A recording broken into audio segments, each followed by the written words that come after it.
Hello dear students, आपका स्वागत है टारगेट एग्ज़ाम विथ आरसीबी में। आज हम लोग सांख्यिकी का जो पार्ट 2 बच गया था, जैसे कि हम लोग 17 तक पार्ट 1 में पढ़ा दिए हैं और 18 से बचा है। कुछ तकनीकी प्रॉब्लम के कारण उसमें बच गया है, तो हम लोग क्या करते हैं, अब 18 से स्टार्ट करते हैं। 17 तक उसमें हो चुका था, और अगर आप लोग वो वीडियो देखे हैं और पहले वाला भी वीडियो देखे हैं तो अच्छा लगता हो तो चैनल को सब्सक्राइब कीजिए, लाइक कीजिए। अगर अच्छा नहीं लगता हो तो कमेंट कीजिए, हम लोग उसको सुधारने की कोशिश करेंगे। चलिए तो आते हैं हम लोग इस क्वेश्चन पर। दिया हुआ है कि माध्य, माध्यिका और बहुलक में कौन सा संबंध सत्य है। देखिए, तो हम लोग जानते हैं फार्मूला से, सूत्र एक होता है कि बहुलक बराबर होता है 3 गुने माध्यिका और माइनस 2 गुने माध्य। ये होता है। देखिए, तो क्या करेंगे, हम इसको तोड़ते हैं और इस रूप में जो आ जाएगा वही हमारा आंसर होगा। मेन फॉर्मूला यही होता है। तो क्या यहाँ लिखा हुआ है, देखिए, तब ए को लेते हैं कि माध्य माइनस बहुलक बराबर, अगर 3 गुने माध्य गुना कर देते हैं तो हो जाएगा 3 गुने माध्य माइनस 3 गुने माध्यिका। देखिए, तो क्वेश्चन उतारे नहीं, पूरा वहाँ से हल कर दी है। अब क्या है, देखिए, माध्य को एक जगह ले जाइए और क्योंकि हमको बहुलक यहाँ रखना है तो बहुलक को आप यहाँ रहने दीजिए। अब बाकी माध्यिका को माध्य को उधर ले जाइए, तो यहाँ लिखेंगे माइनस बहुलक, रहने दीजिए माइनस लगा के बहुलक को, बाद में माइनस को उधर सेंड कर देंगे। अब 3 माध्य ये है, इसके जगह पर हम एक्स वाई मानकर भी बना सकते हैं। और 3 माध्यिका है, देखिए, तो पहले से है और यहाँ से एक माध्य आएगा, एक माध्य आएगा। देखिए क्या हो जाएगा, यहाँ पर हो जाएगा माइनस बहुलक बराबर 3 गो माध्य में से एगो माध्य घटेगा तो क्या हो जाएगा 2 माध्य और माइनस 3 माध्यिका। अब देखिए, इस माइनस को यहाँ पर भेजेंगे, यानी गुना गुना में आ जाएगा तो भाग में, तो हो जाएगा बहुलक बराबर, अभी प्लस में तो हो जाएगा माइनस में 2 माध्य, अर्थात 2 गुने माध्य, आई माइनस में तो हो जाएगा प्लस 3 माध्यिका।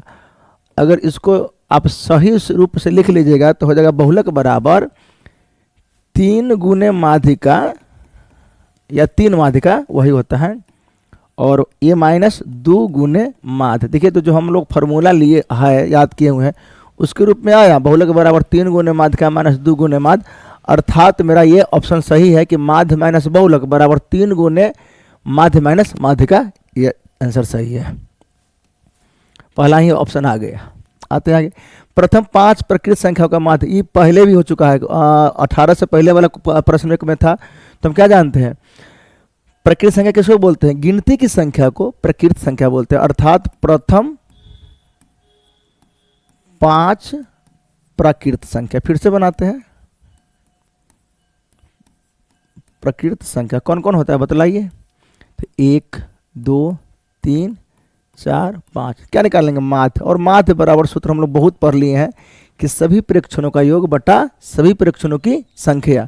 तो प्रेक्षण यानी आंकड़ा, तो सभी प्रेक्षणों का योग, अर्थात 1 + 2 + 3 + 4 + 5, अब बटा सभी प्रेक्षणों की संख्या, यानी प्रश्न का संख्या का 1 2 3 4 5, तो जगह 2 1 3 3 6 4 10 5 15/5 और 5 तिहाई 15, अर्थात हमारा 3 आंसर आया। यदि x 3 4 और 5 का माध्य 4 हो, देखिए यहाँ पर माध्य निकालना नहीं है, माध्य दिया हुआ ऑलरेडी, तो क्या करेंगे, जो दिया रहता है उसी का सूत्र हम लोग लगाते हैं। तो माध्य बराबर सूत्र होता है सभी प्रेक्षणों का योग बटा सभी प्रेक्षणों की संख्या। तो x + 3 + 4 + 5, संख्या क्या है 1 2 3 4 गो, और माध्य भी हमारा दिया हुआ है 4, तो माध्य की जगह पर 4 डाल देंगे, संख्या नहीं माध्य दिया हुआ है। तो 3 4 7 7 5 12, तो x + 12। क्या करेंगे हम लोग, हल करेंगे, कितना हो जाएगा, 4 चौका 16 बराबर x + 12, यहाँ प्लस में है, इधर कूद कर आएगा, क्या हो जाएगा माइनस में। हम लिख सकते हैं 4 बराबर x, अर्थात x बराबर 4 मेरा आंसर आया, x का मान निकालना था। फिर कह रहा है इतना का माध्यिका। माध्यिका के लिए हम लोग क्या जानते हैं कि जो आंकड़ा दिया हुआ रहता है उसको हर हाल में या तो बढ़ते क्रम में सजाइए या तो घटते क्रम में सजाइए, और जो बीच में हो अगर विषम संख्या हो तो दोनों से बराबर बराबर छांट लेंगे, बीचों बीच में कोई ना कोई एक आएगा। अगर सम संख्या होगा तो बीच में 2 लेंगे और उसका माध्य निकालेंगे, अर्थात दोनों का जोड़ कर 2 से भाग करेंगे। तो देखिए सबसे पहले तो इसको माध्य का निकालना है, तो हम लोग क्या करेंगे, बढ़ते क्रम से जाएंगे, आसान होता है। पहले 7, उसके बाद 8, उसके बाद 9, उसके बाद 10, उसके बाद 11 और 12 और 15। 1 2 3 4 5 6 7, 1 2 3 4 5 6 7। देखिए 3 इधर छांट लिए, 3 इधर छांट लिए, बीच में कौन बच गया, 10, अर्थात हमारा 10 माध्य का हुआ। बहुलक कौन होगा, देखिए सबसे आसान अगर कोई इसमें है माध्य का माध्य बहुलक, बहुलक और आसान, जो सबसे बार अधिक बार आया वही बहुलक होता है। अगर प्रश्न यहाँ पर आता है कभी कभी कि सर अगर 2 संख्या अगर बराबर बार आता है तो क्या करेंगे, दोनों को जोड़कर और 2 से भाग हम कर देंगे। देखते हैं यहाँ पर सबसे ज़्यादा बार कौन आया, 70, 80, 50, 60, 70, 40, 50, 90, 50। अच्छा देखते हैं, 1 2 3, 50 3 बार है, 70 1 बार 2 बार है मात्र, 60 1 बार है, यानी लगभग हमारा देख रहे हैं 70 यानी 85 हमारा आंसर होगा, तो क्योंकि सबसे ज़्यादा बार 50 आया हुआ है। फिर बहुलक है, देखिए इसमें कौन है, 1 2 9 9 3 बार, देखिए देखने से लग रहा है, 7 2 बार है, 8 भी 2 बार है, 3 1 बार है, 5 1 बार है, 4 1 बार है, अर्थात 9 1 2 3 बार है। तो सबसे ज़्यादा बार आया 9, अर्थात मेरा बहुलक 9। इसमें कोई बढ़ते क्रम घटते क्रम सजाने की जरूरत नहीं है। अब दे रहा है संचयी बारंबारता सारणी निम्न में से किसके निर्धारण में उपयोगी होता है। देखिए संचयी बारंबारता हम लोग पढ़े होंगे, जब मान 2 नंबरी प्रश्न पढ़ते हैं या लॉन्ग मेथड बनाते हैं वर्गीकरण विधि से, तो उसमें किस में जरूरत पड़ता है हमको, माध्य में, क्योंकि माध्यिका में पड़ता है, माध्य में नहीं पड़ता है, बहुलक में नहीं पड़ता। तो माध्यिका में हमको निकालने के लिए उसमें जो वर्गीकरण विधि से बनाते हैं तो संचयी बारंबारता की जरूरत पड़ता है। देखिए फिर कह रहा है माध्यिका, क्या करेंगे, घटते बढ़ते में सजाइए, पहले कौन है, 3, तब 5, उसके बाद 6, उसके बाद 7, उसके बाद 9 10 और 12। वही प्रश्न एक तरह से 3 3 छांट लिए, बीच में कौन बचा, 7 हमारा आंसर आया। 16 का मिलान चिन्ह, देखिए इसको इंग्लिश में बोलते हैं टैली मार्क। और मिलान चिन्ह कैसे होता है, जब 0 नहीं लिखा जाता था, जो जिस समय में 0 का खोज नहीं हुआ था, उस समय में टैली मार्क से ही 10 को लिखा जाता था, क्योंकि 10 लिखने के लिए 0 का यूज होता है और 0 उस समय खोज हुआ नहीं था, तो टैली मार्क का ही यूज होता था। तो कैसे, जैसे 1 2 3 4, अब 5 करना है तो ऐसे करना पड़ता है। तो ये 5 हो गया, फिर 1 2 3 4 5, कितना है 16, तो 3 बार 5 लिखेंगे और 1 तो 5 पंडक 16, ऐसा कहा हमारा, तो सी में हमारा ये आंसर हो गया। प्रथम 6 अभाज्य संख्याओं का माध्य, देखिए अभी पढ़ रहे थे क्या चीज कि प्रथम 5 प्रकृत संख्याओं का माध्य, अब 6 अभाज्य संख्या। अभाज्य संख्या किसको बोलते हैं, जिसको केवल 2 गुणनखंड हो, 2 अधिक से अधिक 2 गुणनखंड हो, 2 से अधिक गुणनखंड न हो। अर्थात अगर हम बच्चे वाला परिभाषा से समझे तो वह संख्या जो अपने और स्वयं को छोड़कर अन्य से विभाजित न हो उसे अभाज्य संख्या कहते हैं। जैसे सबसे छोटी अभाज्य संख्या होता है 2, कितना अभाज्य लेना है, 6 अभाज्य, कितना 6 अभाज्य संख्या, तो 2, उसके बाद 3, उसके बाद 5, उसके बाद 7 और 9 नहीं, 8 तो नहीं होगा तो जानते हैं, लेकिन 9 भी नहीं, क्योंकि 9 3 से विभाजित होता है, 10 नहीं 11 और 2 2 4 और ले लेंगे तो कौन 13। तो अब ले लेंगे इसका क्या चीज निकालना है, माध्यक निकालना है, सॉरी माध्यक निकालना, माध्यक। तो 1 2 3 4 5 6 है, तो हम जानते हैं अभी बतलाएं कि सम संख्या जब आता है तो 2 को बीच में आएगा, बीचों बीच में, क्योंकि एक बीचों बीच में आ ही नहीं सकता है। ये 7 लीजिएगा तो इधर 3 को बचेगा, इधर 2 बचेगा, 5 लेते हैं तो इधर 2 बचेगा, इधर 3 बचेगा, अर्थात दोनों लेते हैं तो 5 + 7 / 2 अर्थात 12/2, कितना आंसर आ जाएगा, 6 मेरा आंसर आएगा।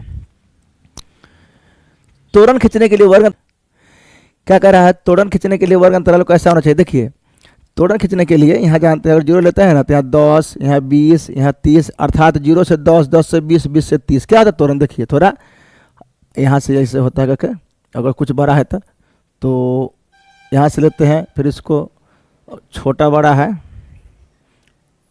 तो यहाँ ऐसे ऐसे, फिर नीचे अगर नीचा है तो नीचे करके त्वरण खींचते हैं इसमें, तो जहाँ से ख़त्म होता है वहीं से स्टार्ट होना चाहिए। तो हमारा कैसा होना चाहिए, अपवर्जी विधि में होना चाहिए। जैसे देखिए 0 से 10, 10 से 20, 20 से 30, तो एक यह वर्ग अंतराल हुआ। एक होता है 0 से 9, 10 से 19, 20 से 29, तो ये नहीं होना चाहिए, ऐसा होना चाहिए अपवर्ज्य विधि में। चलिए, निम्नलिखित में कौन केंद्रिक प्रवृत्ति के माप नहीं है? ये अब ऐसे पहले 2 प्रश्न हो चुका था। केंद्रीय प्रवृत्ति के माप हम जानते हैं क्या होता है, माध्य, माध्यक और बहुलक। तो इसमें कौन नहीं है?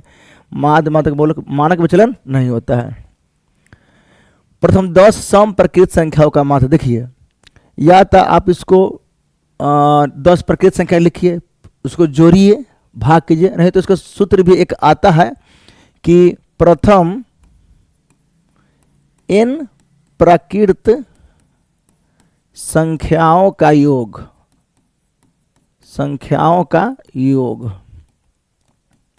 सूत्र होता है n इंटू n प्लस 1/2। अगर इसी में n से भाग कर देंगे तो माध्य निकल जाएगा, लेकिन नहीं, अब हो सके कहीं आपको समझ होना है तो पहले योग निकाल लीजिए। क्या है योग? क्या संख्या के? प्रथम n, प्रथम कोई रहेगा तो, लेकिन यहाँ पर सम प्रकृत संख्या है, सॉरी हम सीधे प्रकृत संख्या समझ लिए हैं, इसका भी फॉर्मूला होता है। लेकिन चलिए सम, पहले सम लिख लीजिए, 10 सम प्रकृत संख्या, हम पढ़िए तो प्रकृत संख्या सीधा क्या हो जाएगा, 2 4 6 8 10 12 14 16 18 1 2 3 4 5 6 7 8 9 और 20, इस सबको जोड़ दीजिए और कई संख्या 10 से भाग कर दीजिए, 4, तो क्या करेंगे, माध्य बराबर 2 + 4 + 6 + 8 + 10 14 + 16 + 18 + 20, जोड़िए, बट्टा 10, 4 2 6 6 6 12 8 20 10 30 12 42 14 56 और 56 और 16 72 72 18 90 90 20 कितना हो जाएगा, 110, 110/10 अर्थात 0 0 कट जाएगा, हमारा 11 आंसर आ जाएगा। चलिए, मानों का समांतर माध्य 65 है। यदि इन 40 मानों में से प्रत्येक में 5 की वृद्धि की जाए तो नए मानों का समांतर माध्य, देखिए ये कंपटीशन में पढ़ना होता है ऐसा क्वेश्चन कि अगर सब में समान वृद्धि हो ना तो उसके औसत मान में भी समान वृद्धि होती है। तो कितना मान में वृद्धि हो रहा है, 5 की वृद्धि हो रहा है, तो इसके औसत मान में भी 5 की वृद्धि होगा, अर्थात माध्य 65 है ना, तो हमारा नया माध्य कितना हो जाएगा, 70 हो जाएगा आंसर। जैसे देखिए अब इस शॉर्टकट में हुआ कि 40 मानों में कितना की वृद्धि हो रहा है, 5 के, तो इसका जो आंसर आएगा ना उसमें भी 5 की वृद्धि होगा। तो पहले कितना माध्य, पहले का माध्य 65, इसमें 5 जोड़ दीजिए तो 70 हमारा आंसर हो जाएगा। इसको बन भी सकता है, तो लॉन्ग वृद्धि बनेगा। अब है वर्ग अंतरालो, इतना में वर्ग की लंबाई, तो सिंपल है, वर्ग अंतराल लंबाई निकालिए, वर्ग अंतराल की लंबाई, उच्च मान माइनस निम्नतम मान, तो 5 - 2 कितना जगह 3। सूत्र से बहुलक परिकलित करने के लिए वर्गों की लंबाई कैसी होनी चाहिए, देखिए तो क्या जाना चाहिए, समान, असमान होगा तो नहीं निकलेगा। 1 4 2 का समांतर माध्य कितना है, अच्छा यहाँ पर n होगा, n प्रश्न में देखिए तो तरह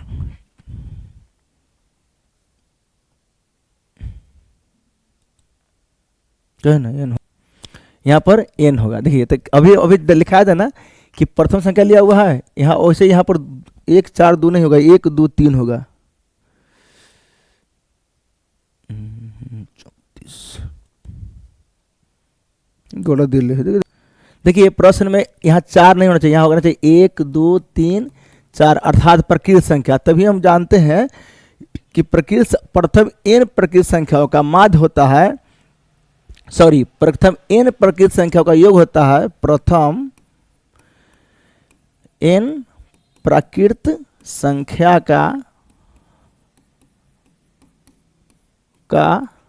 योग होता है n इंटू n प्लस 1/2। तो योग निकल गया। देखिए तो योग में क्या करते हैं, माध्य निकालने के लिए जितना संख्या रहता है उस संख्या से भाग करते हैं। तो संख्या कितना हमारा है, लास्ट तक ले n तक ले, तो n से भाग कर देंगे, तो n से n कट जाएगा, तो हमारा माध्य बच जाएगा n प्लस 1/2। तो कौन आ जाएगा, बी आंसर आ जाएगा। इसलिए वहाँ 4 नहीं होगा, 1 2 3 प्रकृत संख्या। माध्य का और बहुलक के बीच संबंध, देखिए फिर वही प्रश्न आया। तो हम इससे पहले हल किए थे ना कि हाँ, ऐसे पहले हम हल किए थे ना माध्य के बहुलक मान के, तो क्या आया था, ये पहले वाला ऑप्शन नहीं आया था कि जैसे कि आया था माध्य माइनस बहुलक और बराबर 3 और माध्य माइनस बहुलक। इसी प्रकार के नहीं बहुलक नहीं, y के मान माध्य का है तो माध्य का। तो जब हम सूत्र लगाए थे हल किए थे इसको, तो इस टाइप में आया था ना कि बहुलक बराबर क्या होता है, बहुलक बराबर होता है 3 गुने माध्य का माइनस 2 गुने माध्य। तो हमारा यही आंसर फिर वही है, मतलब सेम हिसाब है, सिर्फ माध्य के जगह पर x है, बहुलक की जगह पर z है, माध्य की जगह पर x है और माध्यिका की जगह पर y है। प्रश्न वही है। यदि 4 लगातार विषम संख्याओं का योग का माध्य 6 है, देखिए फिर विषम संख्या वाला भी पीछे आया था, तो विषम संख्या कैसे मानेंगे, मान लिया कि प्रथम विषम संख्या कितना हो जाएगा x, तो अगला क्या हो जाएगा दूसरा x प्लस 2। बताया था 2 क्यों जुटेगा, अभी ना समझेगा सर 2 जोड़ रहे हैं तो सम संख्या होता है। आप उस क्वेश्चन में बताया था, अगर मान लीजिए 7 आ गया तो अगला अगर विषम लाना है तो इसमें कितना जोड़ेंगे, 2 ही जोड़ेंगे, क्योंकि 1 जोड़ेगा तो सम आ जाएगा, इसलिए 2 जोड़ेंगे तो 9 आएगा। फिर इसमें 7 प्लस 4 जोड़ेंगे तो 11 आएगा। तो क्या करेंगे हम, जोड़ने के लिए क्रम में भी वो उतना ही जोड़ते, सम हो या विषम हो।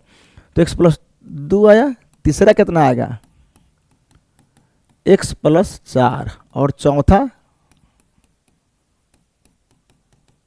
x plus 6। क्या कर रहा है कि 4 लगातार विषम संख्याओं का माध्य 6 है, तो माध्य तो दिया हुआ है, तो माध्य बराबर लिखेंगे सभी प्रेक्षणों का योग, अर्थात x plus 2 plus x plus 4 plus x plus 6 बट्टा 4 को है तो 4 और माध्य कितना दिया हुआ है 6, तो 1 2 3 4x और 2 4 6 6 6 12 बट्टा 4, कितना हो जाएगा 6 चौक 24 बराबर 4x प्लस 12।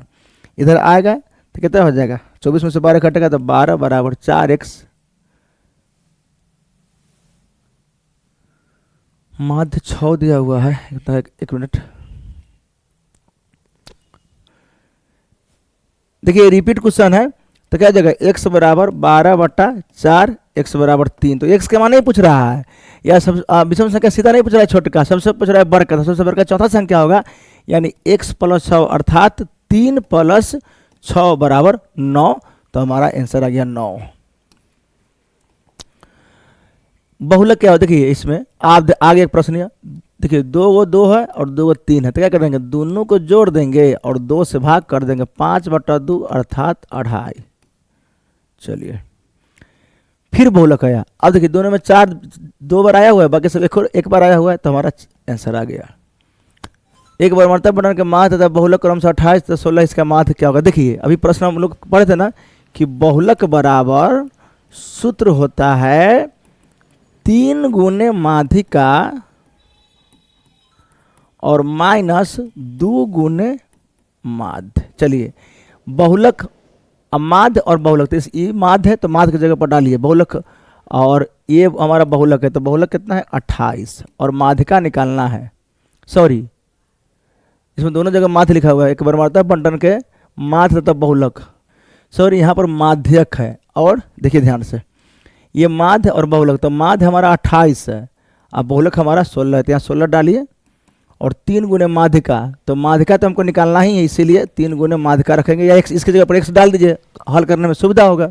और 2 गुने माध्य, तो माध्य हमारा कितना है 28। अब हल कीजिए इसको, देखिए 3x 28 दूना 56। चलिए इसको इधर लाइए, उसको उधर ले जाइए, तो ये प्लस में है आएगा तो माइनस में, और ये प्लस में तो माइनस में, तो 56 और 16 6 6 12 और 5 1 6 1 7 माइनस 72, x बराबर कितना आ जाएगा 72 बटा 3 अर्थात 24 हमारा आंसर आ गया। आखिर इतना का बहुलक, देखिए सबसे ज्यादा बार कौन आया हुआ है, तो हम देख रहे हैं कि 9 1 2 3 बार आया हुआ, बाकी कौन ऐसा है संख्या जो नहीं 3 से ज्यादा बार नहीं आया, 3 से ज्यादा बार आया हुआ, इसलिए हमारा आंसर 9 आ गया। फिर बहुलक पूछ रहा है तो 1 2 3 4 5 4 में रहे हुए तो आंसर 5 आगे डी। माध्यिका, चलिए माध्यिका निकालने के लिए सीधा नहीं निकालेंगे, इसको बढ़ते घटते क्रम सजाएंगे तो 1 1 1 खत्म हो गया, तब 2, उसके बाद 3, उसके बाद 4, उसके बाद 5, उसके बाद 6, उसके बाद 7। तो 1 2 3 4 5 6 7 8 गो है, 1 2 3 4 5 6 7 8, ठीक है। तो देखिए सम संख्या आ गया तो बीच में 2 आएगा, दोनों को जोड़कर और 2 से हम लोग भाग करेंगे। देखिए इसमें 4 3 + 4 माध्य क्या हो जाएगा, माध्य का क्या हो जाएगा, दोनों को जोड़ कर 2 से भाग करेंगे तो 7/2 अर्थात 3.5। लेकिन ऑप्शन में नहीं दिया हुआ है, कहीं ना कहीं ऑप्शन में मिसप्रिंट किया हुआ या हिसाब में मिसप्रिंट होगा, तो हम हिसाब से बनाए हैं। तो हमारा आंसर कितना है 3.5, जो ऑप्शन में नहीं है आप कोने में लगा सकते हैं। चलिए संचयी बर्मरता का वक्र कहलाता है, देखिए अभी समझाया है थोड़ा देर पहले कि जो वक्र खींचेगा ना तोड़न उसको बोलते हैं का बहुलक। देखिए इसमें इसी दिखा रहा है कि 7 4 बार आया हुआ है तो आंसर हमारा 7। और वर्ग अंतराल 15 और 25 का वर्ग चिन्ह, तो वर्ग चिन्ह बराबर सूत्र क्या होता है, उच्चतम मान प्लस न्यूनतम मान बटा 2। तो वर्ग चिन्ह हो जाएगा 25 + 15 और बटा 2 अर्थात 40/2 कितना आ जाएगा 20 मेरा आंसर आ जाएगा। तो इस तरह से मेरा सांख्यिकी खत्म हो गया।